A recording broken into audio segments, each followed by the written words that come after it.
আসসালামু আলাইকুম ভাই ও বোনেরা, দেশ ও দেশের বাইরে এবং দেশের ভিতরে আপনারা কেমন আছেন?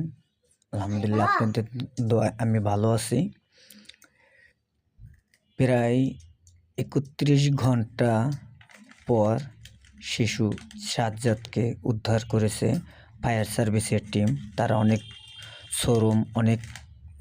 অনেক কষ্ট, অনেক শ্রম দিছে, রাত দিন মিলিয়ে তারা অনেক শ্রম দিয়ে তাকে আজ বৃহস্পতিবার রাত ৯টা ১০ মিনিটে তাকে উদ্ধার করেছে।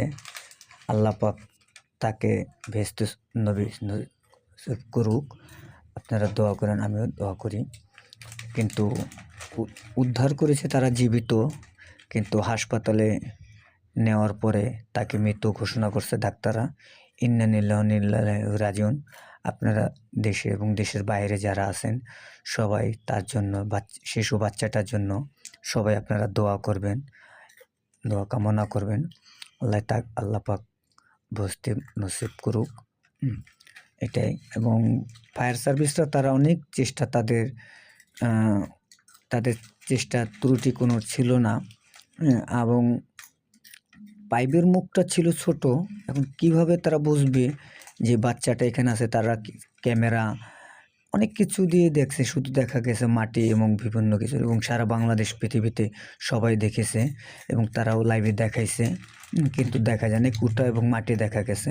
এখন তারাও শিওর হচ্ছে না যে এটার মধ্যে বাচ্চাটা যে রয়েছে, এবং দেখা যাচ্ছে না। তো এখন এটা স্বাভাবিক, সবাই কনফিউজ হওয়ার বিষয়, কিন্তু তারপরও তারা তাদের আত্মবিশ্বাস রেখে তারা যুদ্ধ করে গেছে, তাদের মাঠে তারা যুদ্ধ করে এবং তাদের মতন তারা চেষ্টা করে গেছে।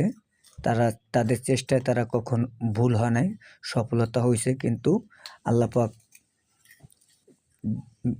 বাঁচিয়ে রাখছে। কিন্তু শিশু বাচ্চা এবং ঠান্ডার বিধয়, এবং ওখানে ঠান্ডার জন্য বিষয় ছিল না, কিন্তু অক্সিজেনের মনে হয় অক্সিজেনের কোনো সমস্যা হয়েছে বিধয় মারা গেছে হাসপাতালে নেওয়ার পরে। আপনারা তার জন্য দোয়া করেন, এবং তার মা বাবা ভাই বোন যদি থাকে তাদেরকে আমাদের সান্ত্বনা দেওয়ার মতো আমাদের কোনো ভাষা নাই। কান্নাকাটি না করে আল্লাহ পাক কাছে দোয়া করেন এবং আল্লাহ হাফেজ। আসসালামু আলাইকুম।